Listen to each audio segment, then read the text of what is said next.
Hello प्यारे बच्चों, आप सभी का स्वागत है यूट्यूब चैनल SCI कृषि संस्थान पे और मैं हूं आपका सत्येंद्र सिंह। आज हम बात करने वाले हैं सॉइल इरोजन के पार्ट 2 की भाग दूसरा हम देख रहे हैं। कल हमने देखा था, आपने इसके पहले लेक्चर देखा होगा, आपने देखा सॉइल इरोजन क्या होता है, माने मृदा कटाव या मृदा ह्रास क्या होता है, वो कितने प्रकार का होता है। उसी क्रम को आगे बढ़ाते हुए हम देख रहे हैं पार्ट 2 और दूसरे भाग में हम देख रहे हैं सॉइल कंजर्वेशन या हम कहें मृदा संरक्षण। हम बात करने वाले हैं बेटा मृदा कटाव को रोकने के उपाय। जैसा कि आप सभी जानते हैं, आप कोई भी यूजी एग्जाम देने जा रहे हैं, उस यूजी एंट्रेंस एग्जाम के दृष्टिकोण से सॉइल साइंस मृदा विज्ञान बहुत ही महत्वपूर्ण चैप्टर माना जाता है और उसमें से एक टॉपिक उसमें आता है सॉइल इरोजन, ये और भी महत्वपूर्ण हो जाता है। तो हमने ये तो देख लिया कि सॉइल इरोजन क्या होता है, कितने प्रकार का होता है, क्यों होता है, उससे होने वाली हानियां। तो जिन प्यारे बच्चों ने अगर लेक्चर नंबर 1 ना देखा हो, पार्ट 1 ना देखा हो, तो प्लीज पहले वो पार्ट 1 देख लें ताकि उससे संबंधित कुछ यहाँ बेसिक कॉन्सेप्ट यहाँ यूज होंगे तो आपको वो आगे चल के मालूम होना चाहिए। ठीक है, चलो हम बात कर रहे हैं आज सॉइल कंजर्वेशन। हम बात कर रहे हैं मृदा कटाव को रोकने के उपाय। यहाँ कुछ टाइप लिखे हुए हैं, हम किन किन तरीकों से रोक सकते हैं। आप ये ध्यान रखो, आप नंबरिंग में बिल्कुल मत जाइए कि कितने नंबर लिखे हुए हैं, आप तो बस पूरी क्लास में पूरे मन से सुनिएगा। यकीन माने इस लेक्चर के बाद आप कोई भी क्वेश्चन सॉल्व करेंगे सॉइल इरोजन के, यकीन मानना आपसे प्रत्येक प्रश्न का जवाब बन जाएगा। ऐसा कोई भी प्रश्न नहीं होगा, लेवल चाहे कोई भी हो, जो आपसे ना बने। ठीक है, तो चलो बात कर रहे हैं मृदा कटाव को रोकने के तरीके। तो बेटा पहला पॉइंट लिखा हुआ है मृदा आरक्षक फसलें उगाना, बेटा जिसे हम बोलते हैं कवर क्रॉप। अब आप ये तो समझ में आ रहा होगा, मृदा आरक्षक फसलें उगाना माने ऐसी फसलें जो मृदा कटाव को रोकती हैं, उन्हें क्या बोलते हैं, कवर क्रॉप। यहाँ दो टाइप और लिखे हुए हैं, soil erosion permitting crop and soil erosion resistant crop. Permitting माने जो परमिशन देंगी, परमिशन देना माने बढ़ाना, ऐसी क्रॉप जो सॉइल को इरोजन में परमिट करेंगी माने सॉइल इरोजन को बढ़ाएंगी, उन्हें बोलते हैं कटाव बढ़ाने वाली क्रॉप। और एक क्रॉप होती है रेजिस्टेंट क्रॉप जो इरोजन को कम करेंगी, बोले तो घटाने वाली क्रॉप। तो आप बताएं आपके हिसाब से कौन सा टिक करेंगे। हमें मृदा कटाव को रोकना है तो कौन सा यूज करेंगे, परमिटिंग के रेजिस्टेंट। स्वाभाविक है हम यूज करेंगे कौन सा यूज करेंगे, mainly soil erosion resistant crop. पर ये लिखा क्यों, इसकी बात समझ लेते लिखा क्यों है फिर हमने। ठीक है, चलो पहले इसको देखें। हम अगर बात करेंगे, पहला तरीका है हम कवर क्रॉप उगाएं। कवर क्रॉप में मेनली ये क्रॉप आएंगी, कौन सी क्रॉप आएंगी, मेनली रेजिस्टेंट क्रॉप आएंगी, माने जो मृदा कटाव को रोकेंगी उन्हें बोलते हैं कवर क्रॉप। इसमें कौन सी क्रॉप आ सकती है, सोयाबीन, उर्द, मूंग, चना, माने अधिकांश दलहनी फसलें इसमें रखी जाती हैं। आप सभी जानते हैं दलहनी फसल की जड़ की गहराई अधिक होती है, जो मिट्टी को चौड़े रहती है, मिट्टी को पकड़े रहती है, जिससे मृदा कटाव कम हो। लेकिन कुछ फसलें ऐसी हैं जो परमिटिंग हैं। परमिटिंग माने जो बढ़ाएंगी, मृदा कटाव को सपोर्ट करेंगी, या यूं कहें मृदा कटाव को बढ़ाएंगी। मक्का, कपास, तंबाकू, ये फसलें मेनली इसमें रखी जाती हैं। तो कोशिश करें आप मक्का, कपास, तंबाकू को उगाएं, पर कम से कम उगाएं, या फिर आप कम से कम उगाएं, या फिर आप एक ऑप्शन और देख सकते हैं, हम इन फसल के साथ में इनको बोएं तो थोड़ा कम प्रभाव होगा, मिट्टी कटाव कम होगा। पर ऐसा बिल्कुल ना करें, केवल हर वर्ष आप ऐसी क्रॉप उगा रहे हैं, वो भी मोनोक्रॉपिंग करके उगा रहे हैं। मोनोक्रॉपिंग माने एक ही फसल उगाना। अगर आप ऐसा कर रहे हैं कि बढ़ाने वाली क्रॉप उगा रहे हैं, केवल मोनोक्रॉपिंग के तहत उगा रहे हैं, और वो भी आप क्रॉपिंग सिस्टम नहीं अपना रहे हैं और हर वर्ष उगा रहे हैं, तो ऐसा करने से ईयर एंड ईयर आपका साल दर साल वो चीज मृदा कटाव बढ़ेगा। इससे सॉइल की प्रोडक्टिविटी, सॉइल फर्टिलिटी पूरी तरह से प्रभावित होगी। तो प्यारे बच्चों, पहला तरीका आपको समझ में आया होगा। हम पहला तरीके में ऐसी फसल उगाते हैं जो सॉइल इरोजन रेजिस्टेंट क्रॉप हो, या यूं कहें कवर क्रॉप हो। सेकंड तरीका आप देख रहे हैं सीढ़ीदार खेती अपनाना या बेदकाएं बनाना। तो बेटा इसको हम बोलते हैं टेरेसिंग फार्मिंग। हमने देखा होगा जहां जमीन, देखो जहां जमीन लेवल है, जहां एक समान भूमि है, वहां तरीका नहीं अपनाना चाहिए, या यूं कहें वह अपनाते नहीं है। हम सीढ़ीदार खेती या बेदका बनाना, टेरेस फार्मिंग हम वहां यूज करेंगे जहां पर्वतीय पहाड़ी जमीन हो। हमारे देश की बात करें, हमारे नॉर्थ ईस्ट बेल्ट में सामंता, असम या उत्तराखंड वाले इलाकों में या मेघालय वाले इलाकों में हमें फार्मिंग देखी जा सकती है। वहाँ होता क्या है, इसमें बोलना क्या है, अब वो ध्यान सुनिए क्वेश्चन कैसे आया हुआ है, ठीक है, मेरी बात सुने। पहली विषय में आ गया, ये खेती कहाँ करेंगे, तो आपने आंसर बोल दिया पहाड़ी व पर्वतीय क्षेत्रों में ये खेती यूज करना चाहिए। और ऊपर से ये खेती कब यूज करेंगे, जब आपकी ढलान 8 से 12% हो। क्या हो बेटा, ढलान, ढलान समझ तो स्लोप, तो ये बहुत अच्छा पॉइंट बन जाता है। ये खेती कब करना चाहिए, तो आप देख पा रहे हैं ये खेती जब करें जब ढलान 8 से 12% हो, और ये खेती मुख्यतः पहाड़ी पर्वतीय क्षेत्र में की जाती है। और ये खेती से क्या रोका जाता है बेटा, मृदा कटाव को रोकने का एक ये तरीका है। कई बार ऑप्शन ऐसे आते हैं, बताओ सीढ़ीदार खेती अपनाने का मुख्य उद्देश्य क्या है, तो भैया इसका ही नहीं, इन सभी का एक उद्देश्य ये भी है, इससे मृदा कटाव को रोका जा सकता है, ठीक है। इसमें करते हैं क्या, सिंपल सी बात है, हम जो स्लोप है उसको हम कन्वर्ट करेंगे, समतल जगहों में कन्वर्ट कर देंगे। इसके लिए क्या करेंगे, हम खेत को वेदिकाओं में या सीढ़ी में कन्वर्ट कर देंगे या सीढ़ियों में बदल देंगे। जैसा कि हम जानते हैं स्लोप जब ज्यादा होगा तो वायु द्वारा होने वाली हानि और पानी द्वारा होने वाली हानि अधिकांश होगी, ज्यादा होगी। ऐसा ना हो तो हम एक समय के बाद हम खेत को समतल में कन्वर्ट कर देंगे, फिर स्लोप दे देंगे, फिर कन्वर्ट करेंगे। जिस लायक हम अगर इसको इन शॉर्ट समझें तो ये हमारा कुछ समतल जगह और ढलान, समतल जगह ढलान, समतल जगह ढलान, तो हम इस खेती को ऐसे कर सकते हैं। और ध्यान रखो, जहां जहां स्लोप है वहां हम खेती नहीं करना चाहेंगे, हम खेती कहाँ करेंगे, जहां समतल जगह है। सिंपल सी बात है, ठीक है। तो इस खेती में हम ऐसे यूज करते हैं, पर ध्यान रखें कितनी ढलान होने पर यूज करेंगे, आपको आना चाहिए। कहते हैं एक वेदिका से दूसरी वेदिका की दूरी, माने एक सीढ़ी से दूसरी सीढ़ी की दूरी 20 फीट हो सकती है। और इसके अलावा इनके जो क्षेत्रफल जो है, इनका समतल का क्षेत्रफल वो 1600 से 1800 फीट हो सकता है। अब हम बात करें समुच्च खेती, जिसे आप कंटूर फार्मिंग के नाम से जानते हैं। फेमस आंसर है, कई लोग जानते हैं। अब अंतर क्या है इसमें, अपन क्या बोलेंगे वो सुन लीजिएगा। जब ढलान 1 से 2% हो, ध्यान रखना, जब ढलान बेटा कितना हो, 1 से 2% ढलान हो, तो हम इसकी सलाह देंगे, कंटूर फार्मिंग की सलाह देंगे। इसमें एक पॉइंट याद रखना, भूलना मत, पेपर में बहुत ज्यादा पूछी जाती है। इसमें फसलों को, इसमें किसको, इसमें फसलों को ढलान के विपरीत दिशा में बोया जाता है। किसके विपरीत दिशा में बेटा, ढलान के विपरीत दिशा में बोया जाता है। ये क्वेश्चन बहुत आ चुका है कई बार। बताइए कौन सी खेती में फसलों को ढलान के विपरीत दिशा में बोया जाता है, तो बेटा उसका आंसर लगाएंगे समुच्च खेती या कंटूर फार्मिंग। ये भी एक प्रकार है किसका, मृदा कटाव रोकने का। और ये करेंगे जब ढलान कितना हो, 1 से 2%। हमारे पास एक तरीका है पट्टीदार खेती करना, इसे हम बोलते हैं बेटा स्ट्रिप फार्मिंग। अब पट्टीदार खेती में अंतर क्या मालूम है, हम क्या करेंगे, जो हमारे पास 2 क्रॉप है, आप यहां से समझ लीजिएगा। देखो हमारे पास बढ़ाने वाली माने परमिटिंग क्रॉप भी है, और हमारे पास घटाने वाली बोले तो रेजिस्टेंट क्रॉप भी है। मृदा कटाव घटाने वाली और मृदा कटाव बढ़ाने वाली। बस पट्टीदार खेती में करते क्या है, हम एकांतर क्रम में, एकांतर बोले तो अल्टरनेट क्रम में, माने पट्टियों में हम दोनों फसलों को, माने मैं क्या कर दूं, मृदा कटाव घटाने वाली बोले तो उसको क्या बोल दूं रेजिस्टेंट क्रॉप। चलो लिख देता हूं रेजिस्टेंट क्रॉप,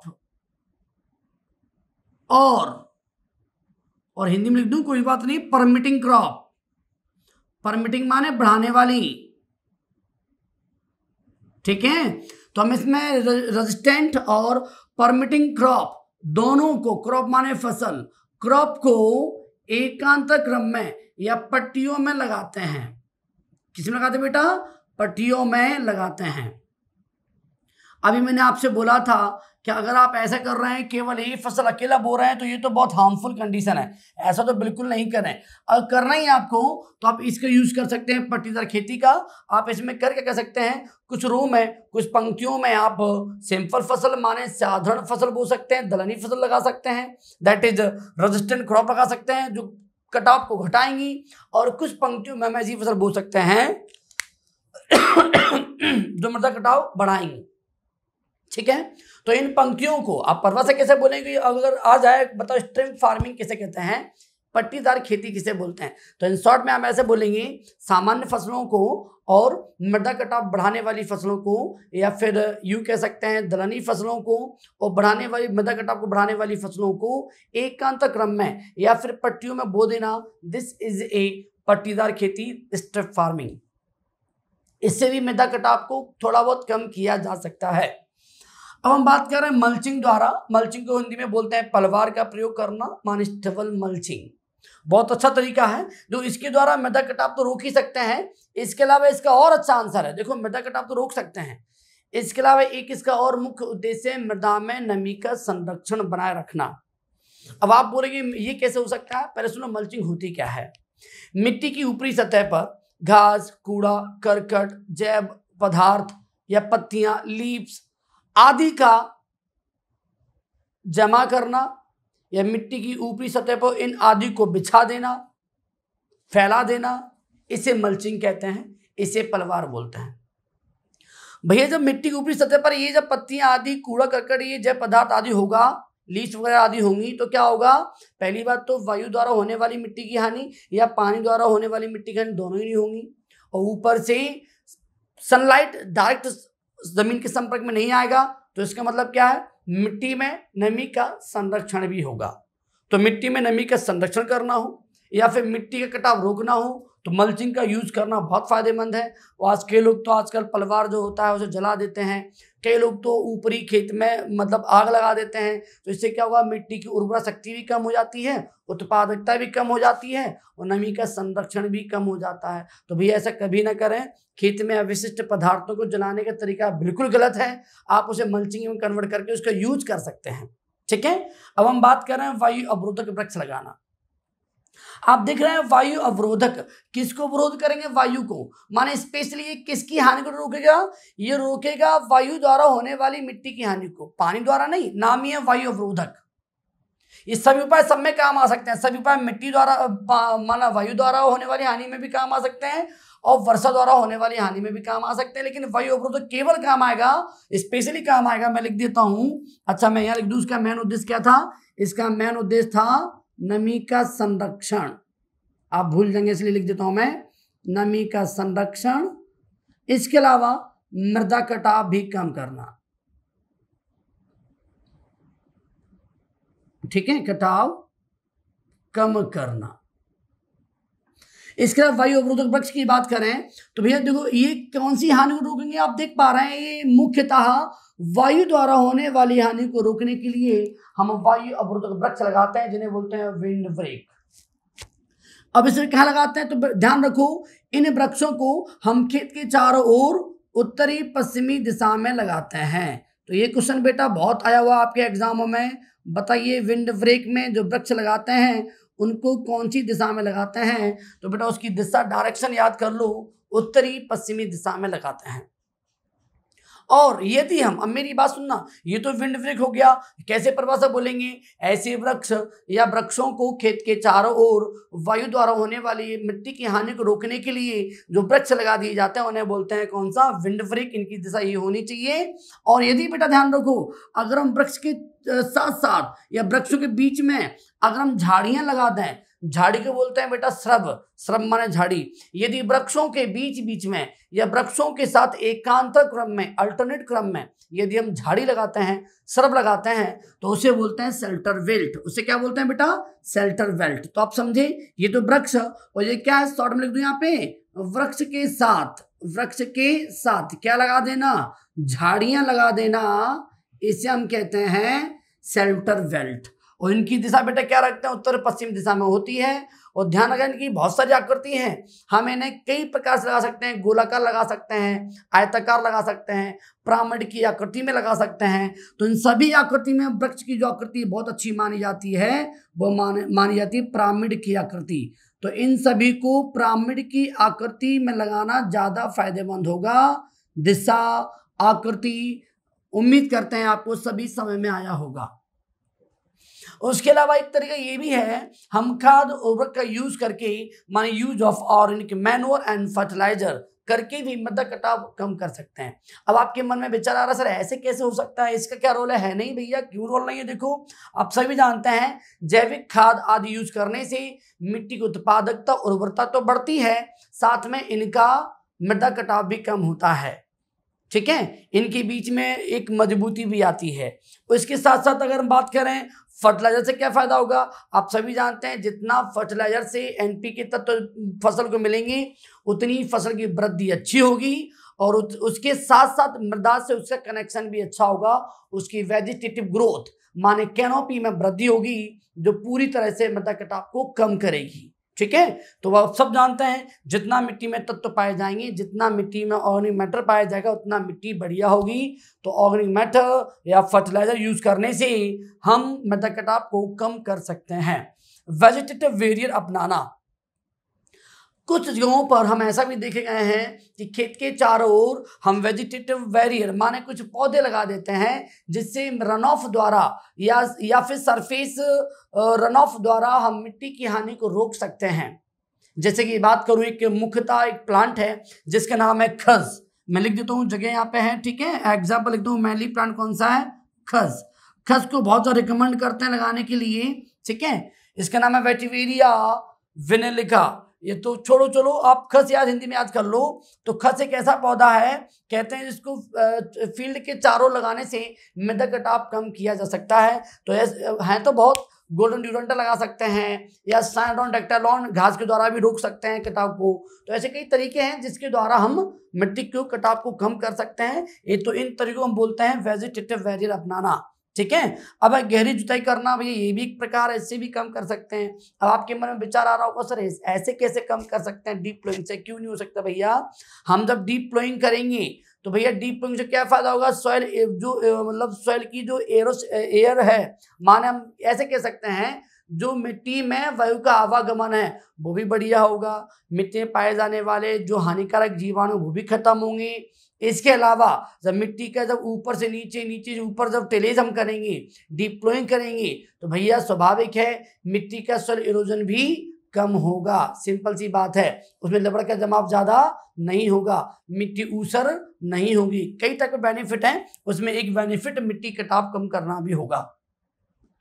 एक हम बात करें क्रॉपिंग सिस्टम अपनाना, मन हम ऐसी क्रॉपिंग सिस्टम अपनाएं जिससे कि क्या हो मृदा कटाव कम से कम हो। हम कोशिश करें हम गहरी जड़ वाली फसल उगाएं, फिर कम गहरी जड़ वाली फसल उगाएं। हम कभी भी ऐसा नहीं करें, हम कभी भी एक ही क्रॉप के पैटर्न को बार बार यूज नहीं करें। जब बार बार एक ही फसल के पैटर्न को यूज करोगे, बार बार एक ही फसल अपनाओगे, बार बार एक ही फसल एक ही गहराई पे जुताई करोगे तो इससे मृदा कटाव बढ़ेगा। तो सलाह दी जाती है अलग अलग गहराई पे जुताई करना, अलग अलग फसल बोते रहना, कभी गहरी जड़ वाली कभी कम गहरी जड़ वाली, इन फसलों को बोते हैं, ऐसा क्रॉपिंग पैटर्न अपनाते हैं। तो इस प्रकार मृदा कटाव को रोका जा सकता है। जैसे कि मैंने अभी बताया था कई व्यक्ति मोनोक्रॉपिंग के तहत एक फसल उगाने के तहत ऐसी फसल उगाते रहते हैं परमिटिंग वाली जो मृदा कटाव बढ़ाती हैं। तो इससे क्या होगा, साल दर साल वो कटाव बढ़ता जाएगा। अगर हम ऐसा ना करके हम इनके साथ ये फसल भी बोते चलते, इनके बाद ये फसल बोते चलते तो मृदा कटाव में कमी देखी जा सकती थी। तो कोशिश करेंगे, अगर आपने लेक्चर सुन लिया हो, ज़्यादा लंबा लेक्चर भी नहीं हुआ पर आपने जितनी बातें सुनी हैं इसके बाद अब बस पेपर सॉल्व करें। पेपर में जितने भी इस टॉपिक से संबंधित क्वेश्चन होंगे, यकीन मानना एक क्वेश्चन ऐसा नहीं होगा जो आपसे नहीं बने। अगर ऐसा कोई क्वेश्चन होता है इस टॉपिक को संबंधित, आप मुझे कमेंट करें, वहीं पे मैं आपको वहां इसी टॉपिक से आंसर दूंगा। और बेटा मृदा के कटाव को रोकने से संबंधित कुछ संस्थान भी हैं, आपको वो उनकी फुल फॉर्म आनी चाहिए और ये भी आना चाहिए वो कहाँ है। तो प्लीज आप एक बार देख लीजिएगा, ये इंपॉर्टेंट है। चूंकि मेरे पास जगह नहीं, मैं यहाँ लिख देता हूँ। ठीक है, नंबर 1 आप ध्यान रखें CSWCRTI, ये क्या है, इसका फुल फॉर्म सुने और ये कहाँ है। तो बेटा ये है देहरादून। इसका नाम सुन लीजिएगा, आप नाम सुन लें उसके लिख लेना आप। ठीक है, सी माने सेंट्रल सॉइल एंड वाटर, ध्यान रखें central soil and water conservation research and training institutes. बेटा ये कहाँ है, देहरादून में। ध्यान रखना, सॉइल एंड वाटर कंजर्वेशन भूलना नहीं, बिल्कुल इंपॉर्टेंट है। ये कुछ संस्थान बता रहे हैं जो आपको बहुत इंपॉर्टेंट है। ठीक है, एक यहाँ बात कर रहे हैं क्रीडा, CRIDA, आप ऐसे याद कर लें, क्रीडा CRIDA, और ये है हैदराबाद में, अशोकनगर हैदराबाद, ठीक है, तेलंगाना कह सकते हैं, कोई दिक्कत नहीं है। इसका फुल फॉर्म सुन लीजिएगा, सेंट्रल रिसर्च इंस्टीट्यूट, फिर सुने, central research institute of dryland agriculture, dryland agriculture, ये मिस मत करना, बहुत आ चुका है ड्राईलैंड एग्रीकल्चर। और एक याद करें, कजरी, CAZRI, इससे भूलना मत बेटा। एक कौन सा है, कजरी, और जो बेटा कजरी कहाँ आता है, ये आता है जोधपुर में। ये तीनों संस्थान आपको याद होने चाहिए, ये तीनों संस्थान पेपर में बहुत पूछे जाते हैं, और तीनों ही संस्थान इससे संबंधित हैं, सॉइल कंजर्वेशन से। इसका फुल फॉर्म सुन लीजिएगा, central arid zone research institute, फिर सुने, central arid zone research institute, जो कहाँ है बेटा, जो है जोधपुर में, ठीक है। तो आप लोग बस पढ़ते रहेगा। और भैया जो प्यारे बच्चे अभी तक सब्सक्राइब नहीं किए हैं, वो केवल वीडियो देख रहे हैं, अभी तक सब्सक्राइब नहीं किए, प्लीज वो सब्सक्राइब भी करें। उसके बाजू में, उसके बगल में बेल आइकन बटन आ रहा होगा, उसको भी क्लिक करें, ताकि आपको सभी नोटिफिकेशन, सभी जानकारी समय समय पर मिलती रहे। और प्लीज एजी वाले जितने विद्यार्थी हैं जो मेरी बात सुन रहे हैं, उनसे थोड़ा रिक्वेस्ट है, इस चैनल को, इस वीडियो को दूर दूर तक अपने दोस्तों को शेयर करें, सभी को सूचना देते रहें कि पेपर आने वाले हैं, आपके सबकी डेट आ चुकी है। अगर आप सबको इन्फॉर्म करेंगे तो सब भी उसका फायदा उठा सकेंगे। और साथ हम यही जानते हैं, ज्ञान बांटने से बढ़ता है, घटता नहीं। तो जितना आप शेयर इन्फॉर्म करेंगे, मतलब अपनी नॉलेज को, वीडियो को, चैनल को शेयर करेंगे, नॉलेज बढ़ेगा, सबको जानकारी मिलेगी, तो इससे आपको नुकसान नहीं होगा और सबका फायदा होगा। तो प्लीज जब तक के लिए आप पढ़ते रहें, हम मिलते हैं नेक्स्ट वीडियो में, तब तक के लिए धन्यवाद।